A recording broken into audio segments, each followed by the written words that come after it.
tapi disalahgunakan oleh orang-orang yang mungkin kepengen ini lebih rame, kepengen lebih tenar, atau bahkan ingin mendapatkan endorse, kan jadinya gimana ya?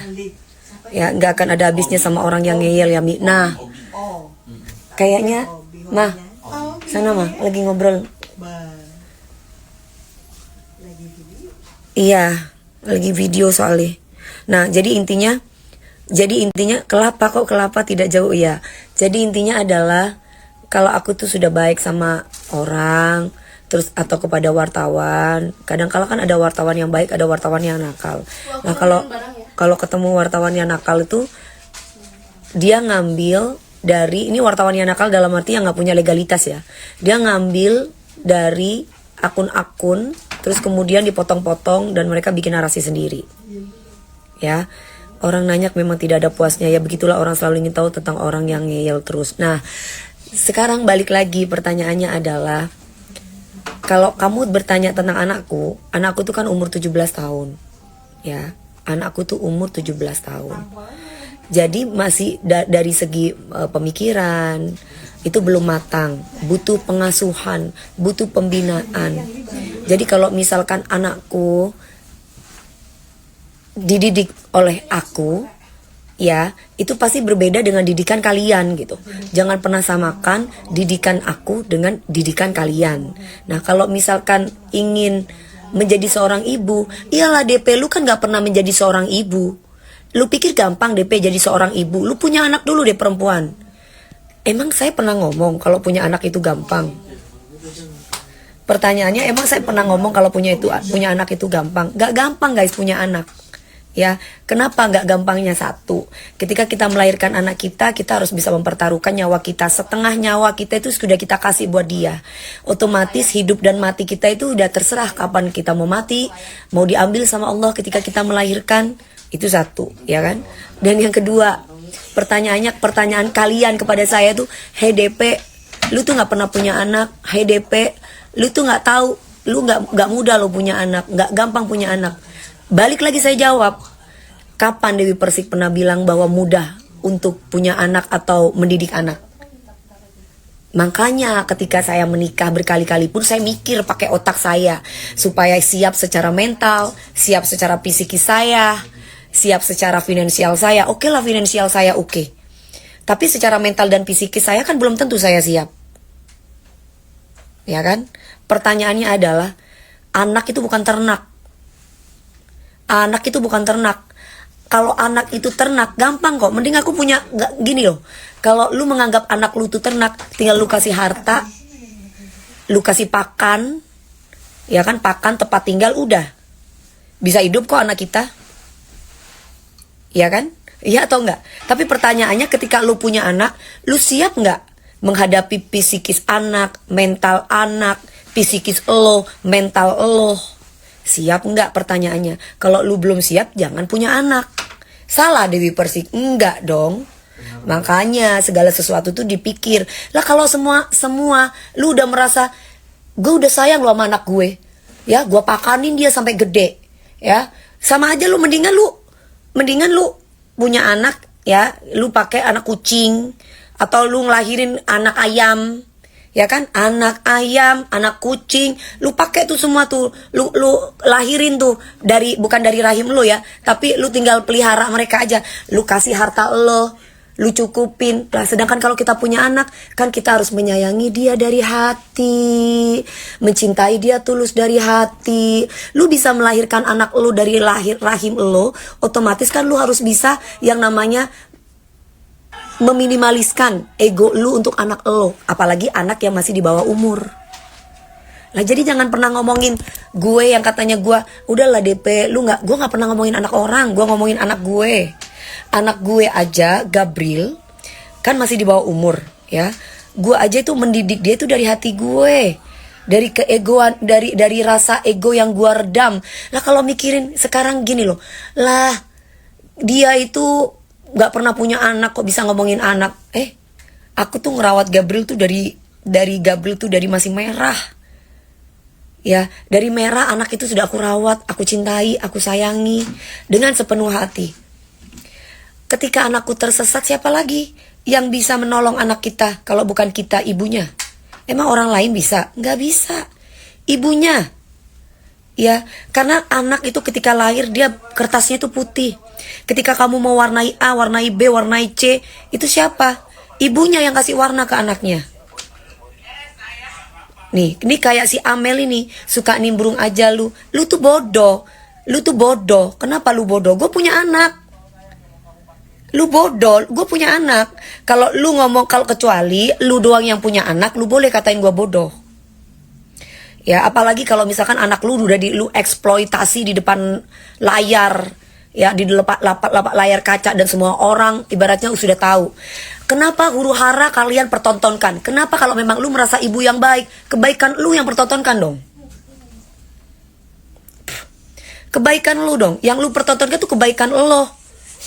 Yang lu pertontonkan, bukan malah huru hara lo yang lu pertontonkan. Gitu. Jadi jangan pernah ngejas saya yang katanya saya nggak pernah punya anak. Pertanyaannya adalah, kalau lu memang bisa punya anak ya dengan cara gampang banget apalagi gue secara finansial gue cukup. Gua ternak ayam aja, ternak kucing. Ya. Ternak banci deh, Bu. Itu pun mereka dapat kasih sayang loh dari tuannya. Betul, Bu.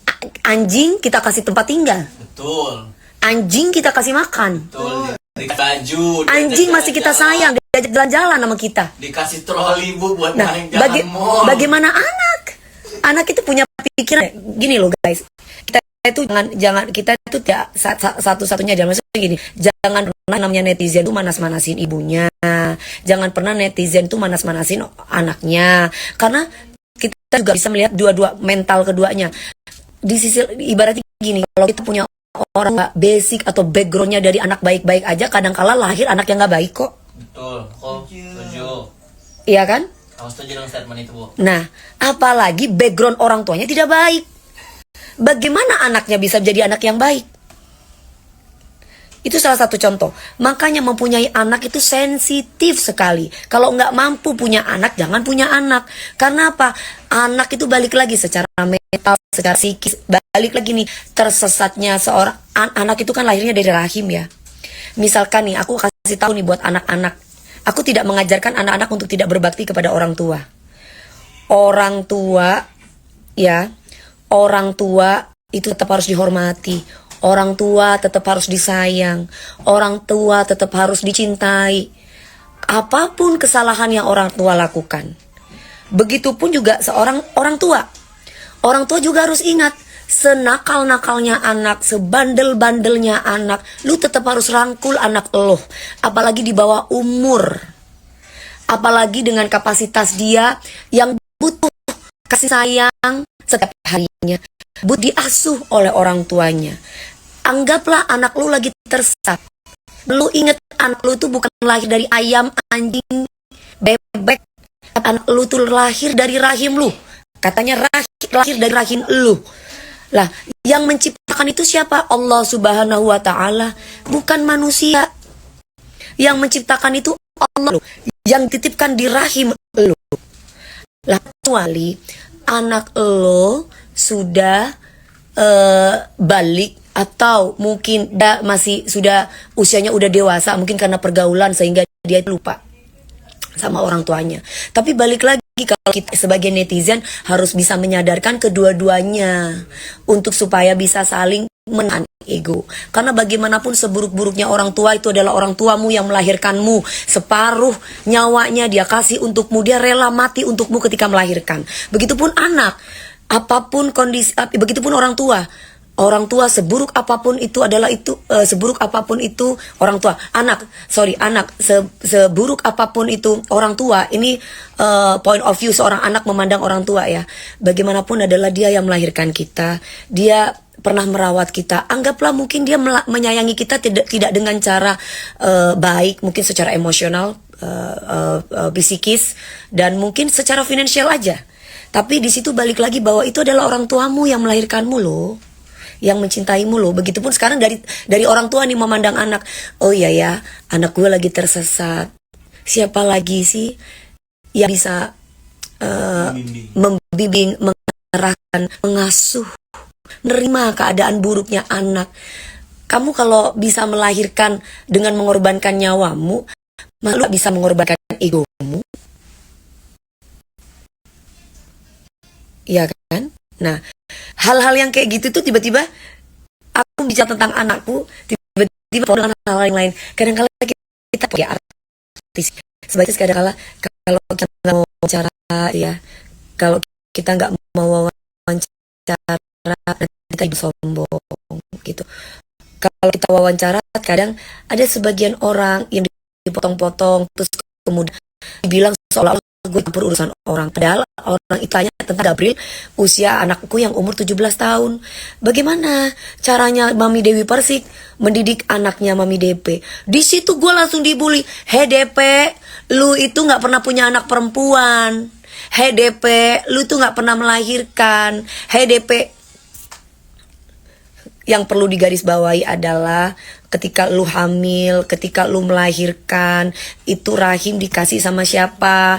Itu rahim, benih-benih itu dikasih oleh siapa? Sekarang itu ketika kita sudah punya anak, kita itu makanya harus siap secara emosional. Bukan hanya finansial aja, secara emosional kita siap, secara fisikis kita siap, supaya kita melahirkan anak-anak yang soleh dan soleha.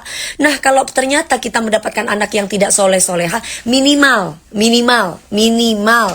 kalau misalkan dia di bawah umur, kita harus redam ego kita rangkul dia, kita asuh dia.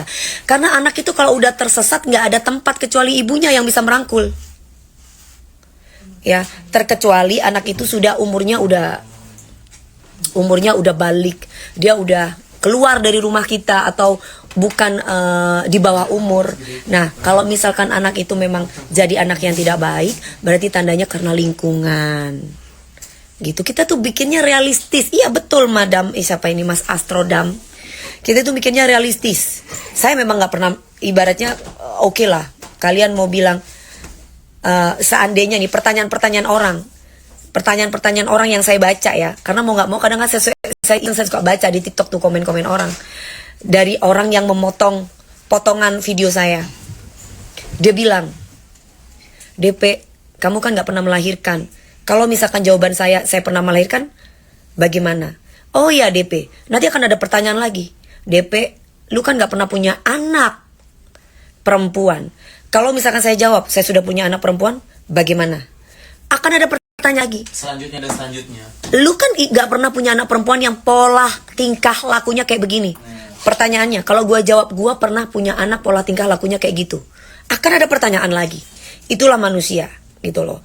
Makanya di sini aku tuh bicara tuh sesama perempuan nih khususnya ya, para perempuan kita itu lebih banyak meredam emosi kita, meredam amarah kita, meredam ego kita demi anak. Kita berani melahirkan anak kita untuk mengorbankan nyawa kita. Masa hanya untuk memedamkan ego untuk anak di bawah umur nggak bisa? Diabin, kamu tanya, DP punya anak kandung. Kalau aku bilang punya, kamu pasti akan tanya lagi. Iya kan? Nah, kayak Aom Dian Bin inilah, pertanyaan-pertanyaan orang-orang yang seperti inilah yang mempunyai SDM di bawah. Maaf, jangan marah. Faktanya memang seperti itu. Faktanya memang seperti itu. Kalau saya jawab, gue punya anak kandung, lu pasti akan tanya lagi, lu punya anak kandung cewek apa cowok?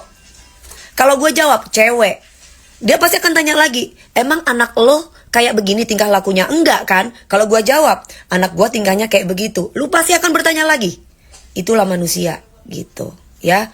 Jadi makanya di sini kita bukan untuk memperkeruh masalah orang yang sudah terjadi dalam kehidupan sosmed kita, bukan.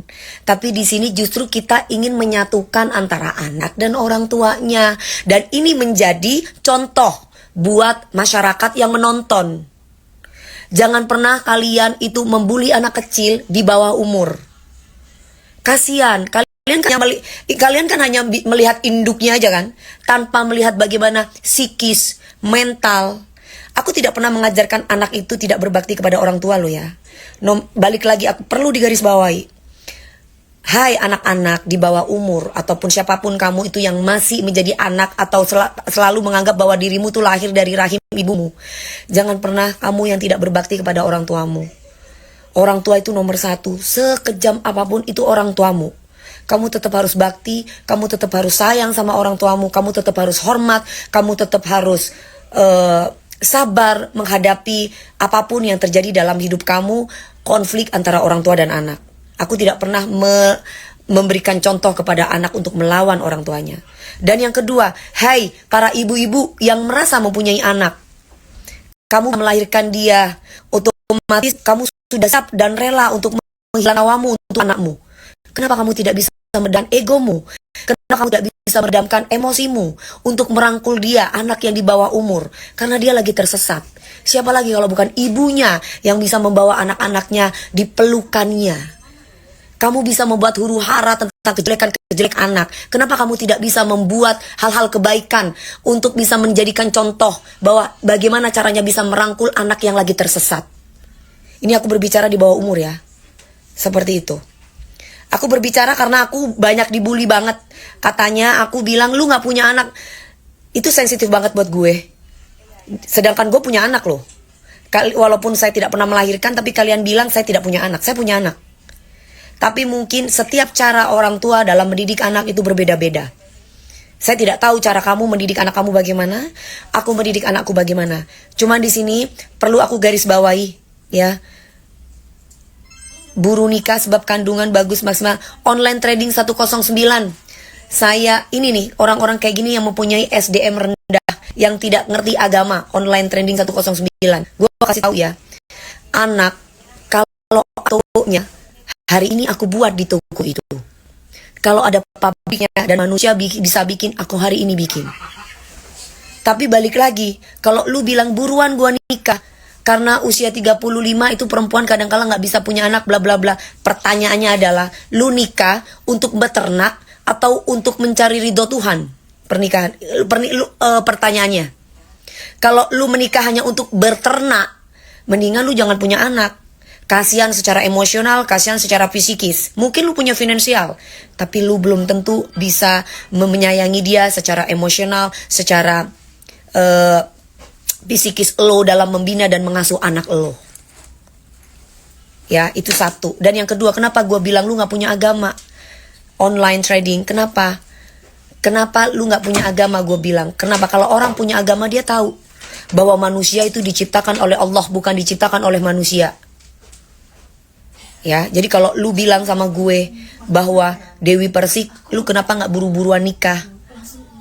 Kalau gue Tuhan, gue bisa bikin anak sekarang. Karena gue bukan Tuhan, makanya gue bilang lu beragama atau tidak. Kalau lu ateis, lu pasti nggak, lu wajar ngomong kayak gitu loh. Apa yang terjadi di muka bumi ini, rahim lo dikasih benih, itu semua dari Tuhan, bukan dari manusia. Dan jangan pernah menganggap sebuah pernikahan itu untuk menjadikan kita menjadi ibu yang bisa beternak. Ya, jadi bedain. Kalau lu ibaratnya pingin menikah hanya untuk punya anak, gampang banget itu. Makanya anak itu adalah pertanggungjawaban kita kepada Tuhan yang Maha Esa. Makanya ada pepatah mengatakan perempuan yang mandul itu adalah perempuan yang tidak bisa melahirkan anak-anak yang soleh dan soleha. Jadi bukan anak-anak yang lahir dari rahim loh. Nah itu ya, biar kalian tuh paham. Nah di sini aku cuma bisa meluruskan dan aku cuma bisa menjelaskan bahwa kalian semuanya istighfar nih. Ramon, kita nggak marah, ini edukasi. Menjelaskan kepada SDM yang rendah. Ya sorry aku bilang kayak gini, karena banyak sekali orang yang membuli dengan pertanyaan-pertanyaan yang gak nyambung. Saya diwawancara tentang anak saya, kalian hubung-hubungkan dengan permasalahan orang lain. Saya berhak dong berbicara, orang saya artis kok. Kamu aja yang bukan artis bisa ngomong. Apalagi saya sebagai public figure yang harus bisa mencontohkan sesuatu, mengedukasi masyarakat. Iya kan? Nah, jadi ini perlu dikasih tahu ke semua orang bahwa artis juga manusia. Gak semua yang kamu lihat itu yang kontra-kontra kalian naikin. Yang kontra-kontra kalian viralkan. Tapi tentang kebaikan-kebaikan dalam mendidik anak kalian tidak viralkan. Apa itu bisa dijadikan contoh? Pertanyaannya. Kalau lu memang pernah merasa melahirkan anak lo, Ya, pertanyaannya adalah bagaimana caranya lo bisa membimbing anak lo dengan baik, bisa meredam ego lo dengan baik. Orang mau melahirkan otomatis separuh nyawa lo kita kasih buat anak kita. Apakah kita selamat nantinya di saat kita melahirkan, ataukah kita tidak selamat ketika kita melahirkan? Nah, masa susah banget sih meredamkan ego untuk merangkul anak di bawah umur? Hah? Pertanyaannya itu buat ibu-ibu yang katanya pernah merasa melahirkan. Nah, ini juga buat warga Indonesia khususnya. Ya. Buang tuh membuli-buli satu dengan yang lain. Jangan menormalkan yang namanya membuli. Ya. Jangan pernah menormalkan jangan pernah menormalkan yang namanya membuli. Yang namanya membuli baik itu ke ibunya, baik itu ke anaknya. Itu suatu hal yang gak baik. Benar, perjuangan banget melahirkan. Nah, perjuangan banget kan melahirkan. Masa kamu cuma meredamkan ego susah banget. Sedangkan anak kalau tersesat, apalagi kalau bukan orang tuanya yang bisa merangkul.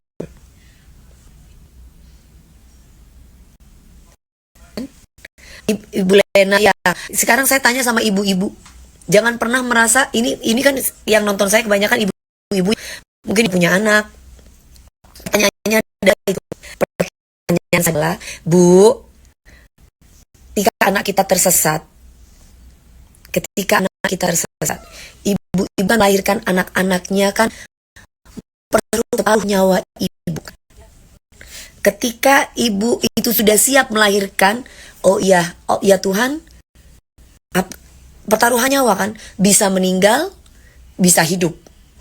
Nah, sekarang apakah kalian masih berat untuk mengorbankan ego kalian untuk merangkul anak yang sesat di bawah umur?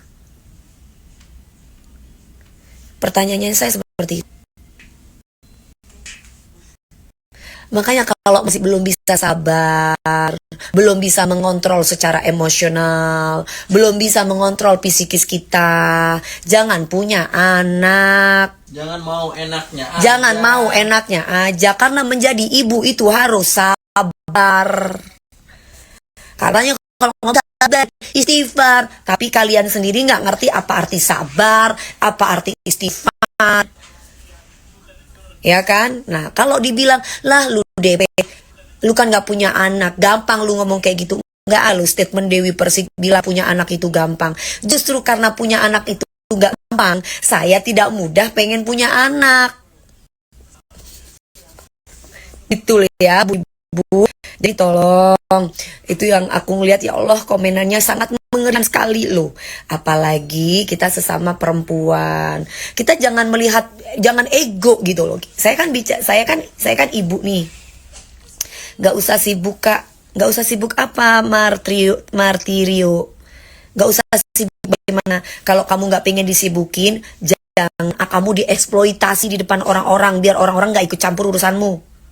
Kan aku gak pernah ikut campur urusanmu. Pertanyaan DP, apakah bisa ibu-ibu menurunkan ego untuk seorang anak yang tersesat? Ya, balik ini pertanyaannya itu Om Marshan, buat anak yang tersesat. Sedangkan kalian sih bisa melahirkan, mempertaruh nyawa kalian kan? Ayo ibu-ibu, apakah bisa menjawab pertanyaan saya? Kepada siapa lagi sih anak itu ketika kita tersesat? Kalau tidak ingin dipeluk sama kita, kalau tidak ingin disayang sama kita. Hai Mbak Serly, DP nggak nyambung seuzon sama waduh Om Diamin rendah. DP iya, kamu yang paling nyambung sudah ya. Soalnya susah kalau ngomong sama orang nggak nyambung. Iya nggak nyambung, karena SDM di bawah dengan kita yang sudah punya wawasan atau kita sudah menjadi ibu yang tulus, ikhlas, sabar tuh susah. Apalagi bicara laki-laki gitu loh. Jadi beda ya. Oke. Bener, bacaan-bacaan itu menyayati yang masih umur 18 aja bacanya. Nah gitu loh. Jadi kalau kita ngimbangin anak-anak di bawah umur ya susah lah. Karena memang anak-anak itu kan butuh pengasuhan, butuh bimbingan gitu loh. Jadi kita itu caranya bisa membimbing anak ini kan masih matang secara berpikir. Anak di bawah umur tuh belum punya pengalaman, masih belum matang dalam berpikir, egonya masih menggebu-gebu. Nah kita yang udah tua nih loh, setidaknya harus bisa merangkul, bisa menyayangi. Astaga. Udah bener-bener capek bu dengan join. Gimana aja. Kamu 18 tahun, iya. Nggak apa-apa 18 tahun kan memang usia 18 tahun si Ica ini kan nggak masalah. Walaupun umur 18 tahun lagi menggebu-gebu. Ibu adalah madrasah utama. Karena kalau misalkan kita terlahir dari orang tua yang baik secara background agama, akhlak, terkadang kita punya anak yang nggak becus.